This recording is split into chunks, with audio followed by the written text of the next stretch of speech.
Uno debe ser herido para convertirse en sanador. Muchas personas, sin embargo, experimentan sufrimiento y no se convierten en sanadores. Prácticamente todos podrían convertirse en sanadores si dependiera únicamente de la experiencia del sufrimiento. Es solo superando el sufrimiento y habiendo sido herido que uno puede convertirse en sanador. Tenemos que seguir el camino de nuestra maduración psicológica para descubrir la razón de nuestro sufrimiento, porque la razón es algo único en cada individuo. Por eso, al buscar el significado de tu sufrimiento, buscas el significado de tu vida. El sanador herido es el arquetipo del sí mismo, una de sus características más extendidas y está en el fondo de todos los procedimientos de sanación genuinos. Al psicólogo suizo Carl Jung se le atribuye haber acuñado la frase sanador herido, pero este término nunca es usado por él en sus obras, en cambio, él usó médico herido. Jung no se veía a sí mismo como alguien que había logrado la sanación de sus pacientes. La sanación es un asunto individual que debe emerger de la propia psique del paciente para que haya una resolución al problema, que es precisamente lo que implica el término individuación. La cura debe crecer naturalmente del individuo herido, uno debe encontrar la luz que está oculta dentro de la oscuridad. Mientras nos sintamos victimizados, amargados y resentidos hacia nuestra herida, y busquemos escapar del sufrimiento que causa, permanecemos inescapablemente atados a ella. Este es el sufrimiento neurótico, en oposición al sufrimiento auténtico del sanador herido que está purificado. La herida puede destruirte, o puede despertarte. El dios griego Apolo es un sanador solar que puede curar todos los males, pero también es el portador de enfermedad y muerte con sus flechas. Él es el sanador no herido. Apolo crió a Quirón, quien es un centauro, mitad humano y mitad caballo. Pero a diferencia del resto de centauros que eran salvajes e intoxicados, Quirón era sabio, justo y también inmortal. Se convirtió en un sanador hábil. Un día, sin embargo, Quirón fue herido accidentalmente por una flecha envenenada. Pero a pesar de ser hábil en sanar las heridas de otros, fue incapaz de sanar su propia herida. Sufrió dolor insoportable por el resto de su vida. Fue debido a su grave herida que Quirón se hizo conocido como un sanador legendario en la antigua Grecia. El secreto de la sanación está dentro de la herida, que contiene la medicina. La verdadera salud viene de la aceptación de nuestras heridas. La nobleza de Quirón se refleja aún más en la historia de su muerte. Intercambió su inmortalidad por la vida de Prometeo, quien había sido castigado por los dioses por robar el fuego y dárselo a la humanidad, es decir, nos dio conciencia, liberándonos de ser marionetas inconscientes de los dioses. La conciencia es profundamente traumática, pero también es el mayor regalo que se nos ha dado.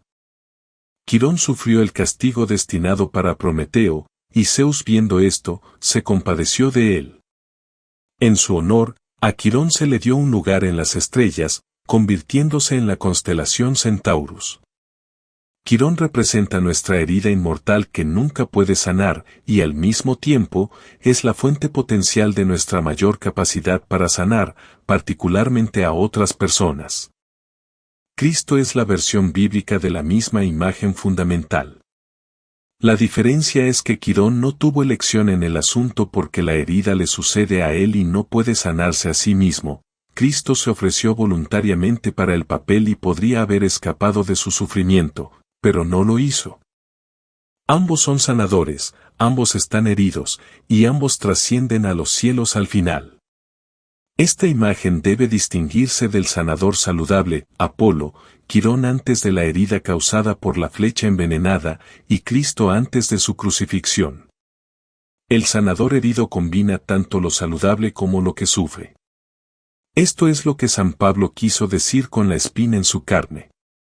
Quirón fue muy venerado como maestro e instruyó a Asclepio en las artes de la medicina, quien se convirtió en el dios griego de la sanación. Asclepio era hijo de una mujer mortal llamada Coronis, de quien Apolo se había enamorado. Sin embargo, mientras estaba embarazada, ella mostró infidelidad al acostarse con un hombre mortal. Fue asesinada por su traición y Apolo fue incapaz de devolverle la vida. Mientras yacía en su pira funeraria, Apolo rescató al niño cortándolo de su vientre, así nace Asclepio, salvado de la muerte, para que pudiera crecer y sanar a otros. Él sostiene la vara de Asclepio, un bastón entrelazado con una serpiente asociado con la sanación, que permanece como símbolo de la medicina hasta el día de hoy. Esto no debe confundirse con el caduceo, un símbolo del comercio, de la deidad griega Hermes, que está entrelazado por dos serpientes y a veces también tiene alas. Nuestra condición de heridos puede ponernos en un estado miserable de sufrimiento y dolor, o puede ser una fuente de sanación.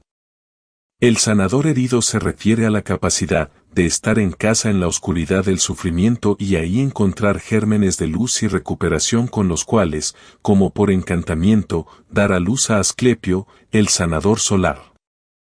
Asclepio se volvió un sanador tan competente que fue capaz de devolver a otros hombres mortales a la vida. Esto causó una abundancia de seres humanos en la tierra, y Hades, el dios del inframundo, se quejó a su hermano Zeus al respecto. Zeus se enojó con Asclepio por transgredir la frontera entre la humanidad y los dioses. Los hombres son mortales, y solo los dioses están libres de la muerte.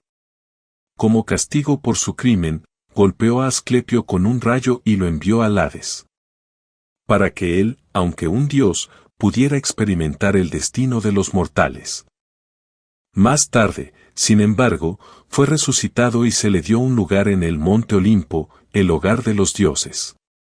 Asclepio se convierte en el único dios en experimentar la muerte, haciéndolo una de las deidades más admiradas, amadas y adoradas de los griegos. En la antigua Grecia, había templos de sanación dedicados a Asclepio llamados Asclepieion, conocidos por curar a las personas de todo tipo de enfermedades físicas y espirituales. Entre los más populares estaba el ubicado en Epidauro, el centro de sanación más celebrado del mundo clásico.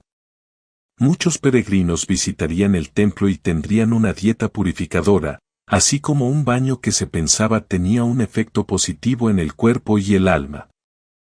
Salud, limpieza y saneamiento son todos aspectos de la diosa Higía, cuyo nombre es la fuente de la palabra higiene y quien es una de las hijas de Asclepio.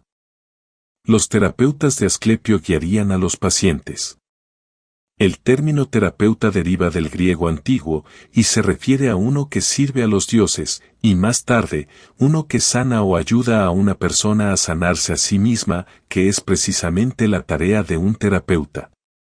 Después de unos días de preparación, el terapeuta llevaría a la persona enferma a una pequeña cámara de piedra vacía con una plataforma en la cual podía acostarse y dormir, dejado solo con sus sueños y con el dios. Esto es trabajo teúrgico, es decir, una práctica que consiste en trabajar con Dios, más que teología, o hablar con Dios. La idea era lograr una teofanía, un encuentro personal con una deidad. Muchos sueños describen a Asclepio apareciendo en su forma humana y visto aplicando una pomada a las partes afligidas, o teriomórficamente como una serpiente o como un perro, lamiendo la herida y así sanándola. En los dormitorios del templo, las serpientes se deslizaban libremente por el suelo. Para los griegos, las serpientes no eran solo seres ctónicos, sino también seres sagrados de sabiduría, sanación y resurrección. Las serpientes utilizadas eran no venenosas, ahora conocidas como serpientes de Esculapio, nombradas en honor al dios de la sanación. La serpiente era vista como emblemática de la relación misteriosa entre la muerte y el renacimiento. Los perros también estaban asociados con la experiencia del inframundo, como Cerbero de 3 cabezas dando la bienvenida a los muertos al Hades. Después de pasar la noche en el lugar más sagrado del santuario, el sueño del paciente sería simplemente registrado. Si Asclepio aparecía en el sueño de uno, se entendía como el evento de sanación en sí mismo. A diferencia de Delfos, donde el oráculo que daría consejos proféticos a los buscadores a través de Dios, en Epidauro era el paciente quien tenía la visión sanadora. En el periodo griego clásico, el sueño era la cura. En un periodo posterior, sin embargo, los sueños y visiones serían reportados a un terapeuta quien prescribiría el proceso de sanación apropiado, incluyendo una visita a los baños o gimnasio. Uno podría decir que fue el primer centro psicoterapéutico. Los rituales finales consistían en un peán, una canción de alabanza al Dios en gratitud por lo que él había dado al paciente, y finalmente habría un sacrificio de un gallo como símbolo de que la luz del día había vencido a la oscuridad, la salud había vencido a la enfermedad. Se sabía que estos métodos eran altamente efectivos, como es evidente por numerosos relatos escritos de pacientes atestiguando su sanación y proporcionando relatos detallados de su cura. Esto se relaciona con las enigmáticas últimas palabras de Sócrates cuando decidió quitarse la vida bebiendo cicuta. Critón, le debemos un gallo a Asclepio. Págalo y no lo descuides. Sócrates invoca al único Dios conocido por revivir a los muertos, agradeciéndole por sanarlo de la enfermedad de la vida mediante la cura de la muerte. Sócrates vive hasta su muerte. La sanación de Asclepio proporciona un respiro a aquellos que aún no están listos para la muerte. Él nos da tiempo para atender la salud de nuestras almas y para prepararnos para la inevitabilidad que yace adelante. La muerte es el gran igualador. Asclepio no promete que no habrá muerte, el punto de la sanación es dar tiempo a uno para prepararse para la muerte. Había una corona en la cabeza colosal de Asclepio. Una corona dorada siempre representa rayos y simboliza lo solar. Tal honor, aunque sea legendario, da testimonio de lo que en la religión viviente de Asclepio constituía la naturaleza de la Asclepíada, el verdadero médico. Porque el don médico que los asclepíadas poseían lo habían heredado de su ancestro solar es un don muy especial, no es ni un conocimiento religioso ni filosófico, sino más bien una familiaridad, que nunca puede ser adquirida, con la enfermedad y el proceso de recuperación. Es una chispa de conocimiento intuitivo sobre las posibilidades de elevarse desde las profundidades, una chispa que por observación, práctica y entrenamiento puede ser avivada hasta convertirse en un arte y ciencia elevados, en un verdadero arte de sanación. La enfermedad y la sanación no son opuestos, sino más bien aspectos inseparables de un proceso más profundo que se está revelando a través de su interacción. El sanador solar simboliza que, al igual que la luz autogenerativa del sol, la fuente última de nuestra sanación debe encontrarse dentro de nosotros mismos. Para Friedrich Nietzsche, una muerte natural no debe lamentarse, sino celebrarse. Él escribe, muchos mueren demasiado tarde, y algunos mueren demasiado temprano. La doctrina aún suena extraña, muere en el momento adecuado. Por cierto, ¿cómo podría la persona que nunca vive en el momento adecuado jamás morir en el momento adecuado? Ojalá nunca hubiera nacido. Así aconsejo a los superfluos. Todos consideran importante el morir, pero la muerte aún no es un festival. Hasta ahora la gente no ha aprendido cómo consagrar los festivales más hermosos. Te muestro la muerte consumada que se convierte en aguijón y promesa para los vivos. El consumado muere su muerte, victorioso, rodeado de aquellos que esperan y prometen. Así uno debería aprender a morir, y no debería haber festival donde tal persona moribunda no haga juramentos a los vivos. Los griegos creían que la vejez no era una etapa de vida sino una etapa de transición entre la vida y la muerte. Para Jung, es parte de la segunda mitad de la vida, y es psicológicamente tan importante como el nacimiento. La negación de la muerte solo lleva a mayor neurosis, la muerte es inevitable y luchar contra ella es luchar contra la vida misma. Así como una persona joven necesita aprender a vivir, una persona mayor tiene que llegar a términos con la muerte, y para eso, uno debe tener un mito personal, que se crea observando nuestra vida interior a través de sueños, imaginación activa, intuiciones y sincronicidades. Jung escribe, la muerte es un interés importante, especialmente para una persona que envejece. Se le está planteando una pregunta categórica, y está bajo la obligación de responderla. Para este fin debería tener un mito sobre la muerte, porque la razón no le muestra nada más que el pozo oscuro en el cual está descendiendo. El mito, sin embargo, puede conjurar otras imágenes para él, imágenes útiles y enriquecedoras de vida en la tierra de los muertos. Si cree en ellas, o las saluda con alguna medida de credibilidad, está siendo tan correcto o tan equivocado como alguien que no cree en ellas. Pero mientras el hombre que desespera marcha hacia la nada, el que ha puesto su fe en el arquetipo sigue las huellas de la vida y vive hasta su muerte. Ambos, por cierto, permanecen en la incertidumbre, pero uno vive contra sus instintos, el otro con ellos. Toda la psicología de Jung está basada en la existencia de oposiciones psíquicas en la psique humana. Es la tensión de los opuestos lo que da lugar a nuestra totalidad. El principio enantiodrómico de la unión de opuestos labra un camino hacia el sí mismo. Hay dos fases en la vida, la primera fase en la cual estamos orientados hacia afuera, y la segunda fase en la cual nuestro enfoque se desplaza hacia adentro durante la mediana edad. La individuación es una reconciliación de la vida tanto interior como exterior. Los procesos reales de individuación, el llegar conscientemente a términos con el propio centro interior, núcleo psíquico, o sí mismo, generalmente comienza con una herida de la personalidad y el sufrimiento que la acompaña. Este shock inicial equivale a una especie de llamada, aunque no es reconocida a menudo como tal. Necesitamos aprender de nuestras propias experiencias de ser heridos, para liberarnos de lo que puede ser la enfermedad más seria de todas, la fantasía de una salud sin heridas, una vida sin muerte.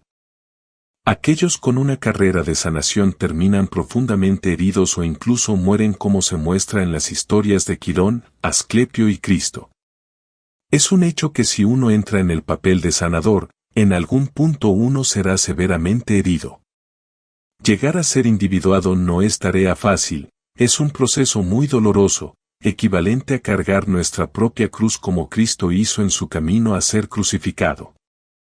La herida es nuestra iniciación en nuestro yo fragmentado, es la llamada a la aventura que comienza el viaje del héroe. La hazaña principal del héroe es vencer al monstruo de la oscuridad, es el triunfo largamente esperado y esperado de la conciencia sobre lo inconsciente. Cuando el héroe vence al monstruo, encuentra el tesoro, la princesa, el elixir de la vida, etc., que son metáforas psicológicas para los verdaderos sentimientos y potencial único de uno. Jung escribió, en los mitos el héroe es el que conquista al dragón, no el que es devorado por él. Y sin embargo ambos tienen que lidiar con el mismo dragón. También, no es héroe quien nunca encontró al dragón, o quien, si una vez lo vio, declaró después que no vio nada. Igualmente, solo quien ha arriesgado la lucha con el dragón y no es vencido por él gana el tesoro difícil de obtener. Solo él tiene un reclamo genuino a la autoconfianza, porque ha enfrentado el terreno oscuro de su yo y así se ha ganado a sí mismo. Ha adquirido el derecho a creer que será capaz de superar todas las amenazas futuras por los mismos medios. El mitólogo Joseph Campbell expandió las ideas de Jung con su concepción popular del viaje del héroe, que no es solo una historia sino un mito profundamente arraigado que explica la condición humana. La llamada a la aventura ocurre cuando somos separados de nuestro mundo ordinario de comodidad y debemos pisar territorio desconocido y peligroso, y eso causa ansiedad. Esto a menudo lleva al rechazo, que lentamente deteriora la vida y las relaciones de uno. Llega un punto donde las heridas se vuelven demasiado para soportar y uno debe atenderlas. Atravesar nuestra herida es una experiencia genuina de muerte, ya que nuestro yo anterior muere en el proceso, mientras un yo nuevo, más expansivo y empoderado nace. En su libro, Lo sagrado y lo profano, la naturaleza de la religión, El historiador rumano de religión Mircea Eliade describe lo sagrado y lo profano como dos situaciones existenciales asumidas por la humanidad a lo largo de la historia. Desde la perspectiva del pensamiento religioso, la manifestación de lo sagrado, hierofanía, es lo que da significado, estructura y orientación al mundo. Lo sagrado es similar al mundo platónico de las formas, que existe más allá del espacio y el tiempo. Es el hogar de lo universal, lo inmortal y lo eterno. Lo profano, por otro lado, contiene todo lo concreto, mortal y temporal. Dado que es un lugar de constante devenir, es un lugar de decadencia y muerte. Eliade usa el término arquetipo, que no debe confundirse con la definición de Jung, para expresar las manifestaciones de lo sagrado, a las cuales obtenemos acceso por repetición, imitación y participación en los patrones divinos. El comportamiento religioso no solo conmemora, sino que también participa en eventos sagrados. Nuestros ancestros interactuaron con lo sagrado, porque sin él, el hombre no es más que polvo y cenizas. Sin embargo, lo sagrado también produce un sentimiento de terror ante su misterio inspirador de temor, mysterium tremendum, y temor religioso ante el misterio fascinante, mysterium fascinans, en el cual florece la plenitud perfecta del ser. Todas estas son experiencias luminosas, inducidas por la revelación de lo divino. Sin importar el grado al cual pueda haber desacralizado el mundo, el hombre que ha hecho su elección a favor de una vida profana nunca logra deshacerse completamente de su comportamiento religioso. Las celebraciones y rituales representan la idea de lo que Eliade llama el retorno eterno, es decir, una reconexión con la era mítica.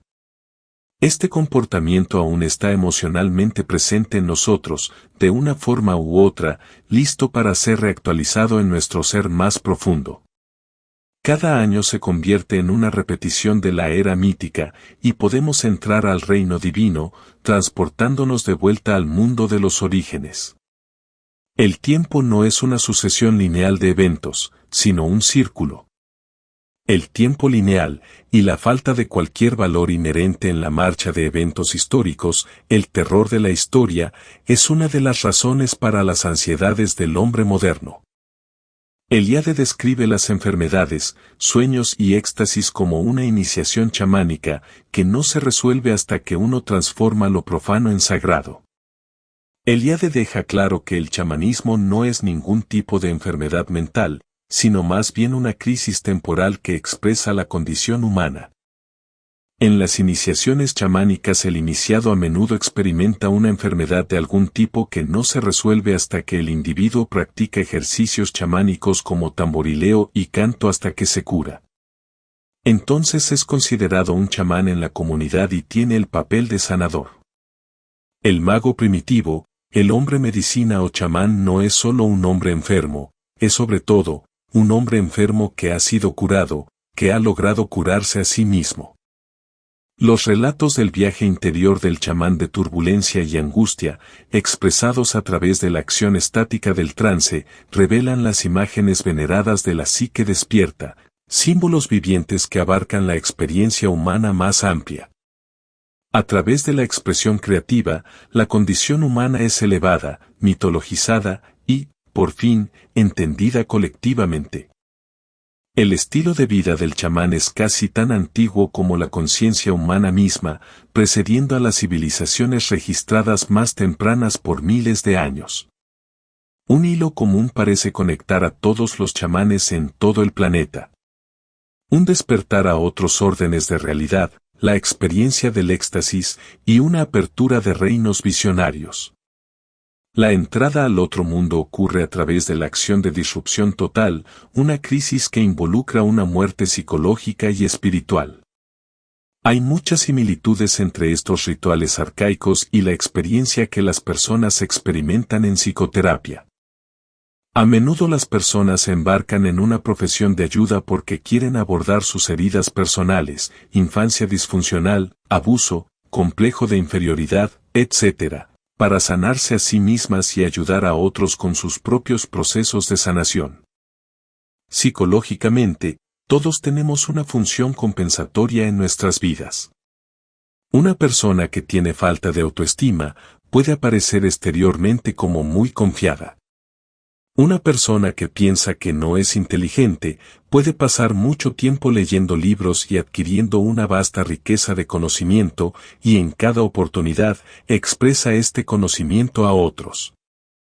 Nuestros sentimientos de inferioridad son parte de la sombra y la persona, nuestra máscara social que presentamos a otros, es nuestra compensación por lo que yace en nuestra sombra. Una sobrecompensación puede causar que alguien actúe en completa oposición a lo que siente emocionalmente y así oculta su verdadero yo. Sus problemas son reprimidos y nunca enfrentados constructivamente y la sombra se vuelve más grande y oscura. Una infancia traumática y abusiva puede causar lo que Freud llama compulsión de repetición, una necesidad inconsciente de repetir eventos traumáticos que aparece en diferentes situaciones, pero tiene el mismo patrón arquetípico subyacente. Esto puede extenderse a todo tipo de relaciones en la vida de uno, con los padres, amigos, pareja, hijos, etc. Cada repetición hace el problema peor y más complejo. Nuestro inconsciente trata de sanarnos reconstellando, reactivando, estas situaciones como una oportunidad para entrar en una nueva relación con el patrón subyacente, para convertir el veneno en sanación. Los opuestos contradictorios de veneno y cura se expresan en la palabra griega parmakon. Una droga puede ser tanto beneficiosa como dañina.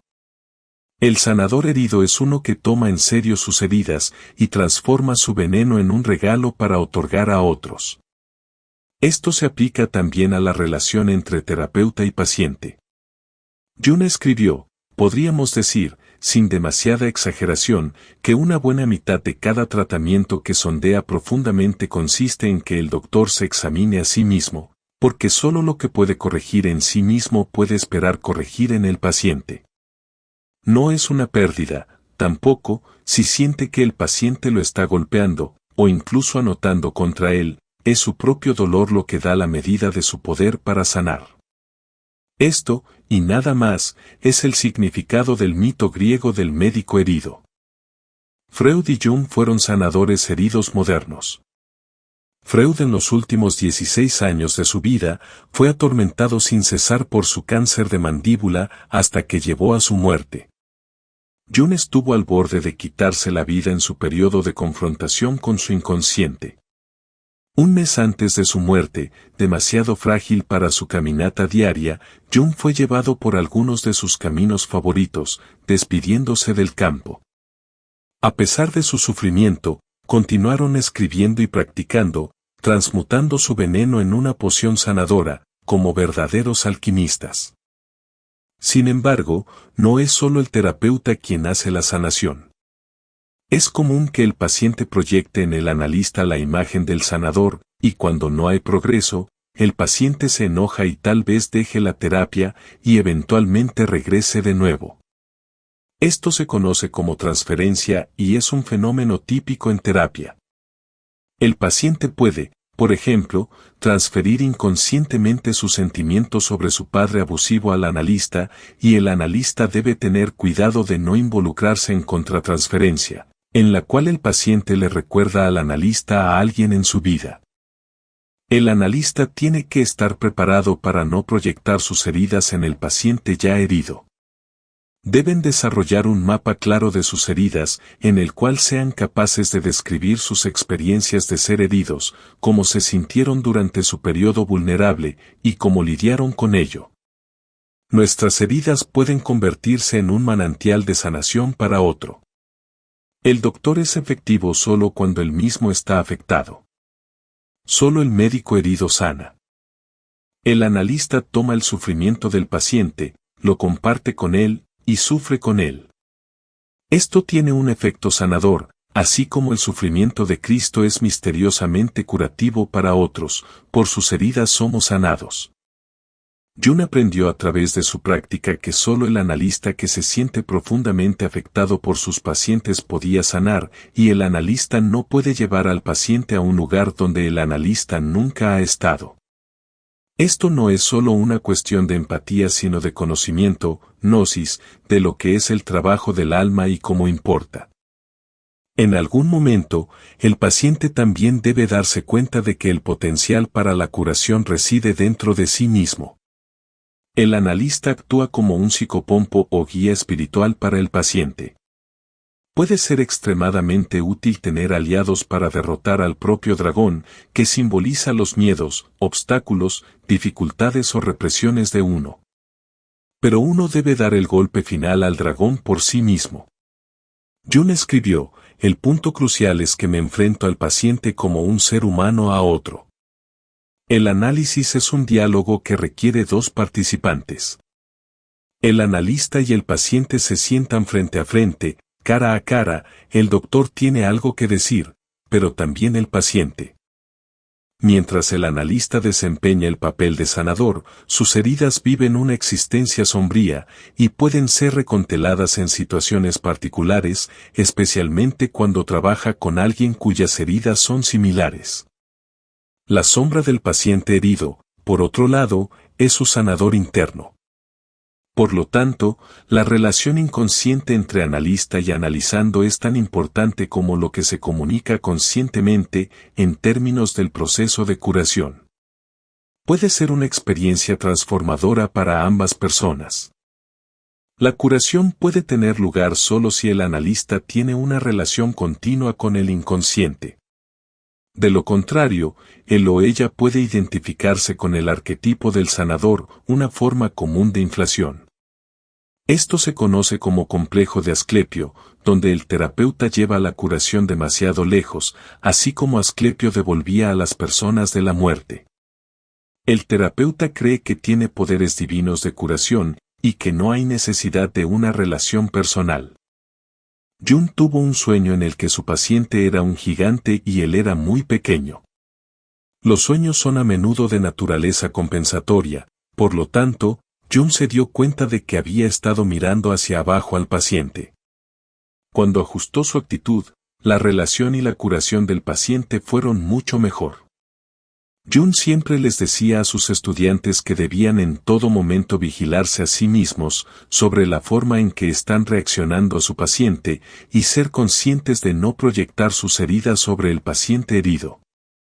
La psicología profunda es una profesión peligrosa, ya que el analista está siempre propenso a ser infectado por las heridas del otro, o a que se reabran sus propias heridas.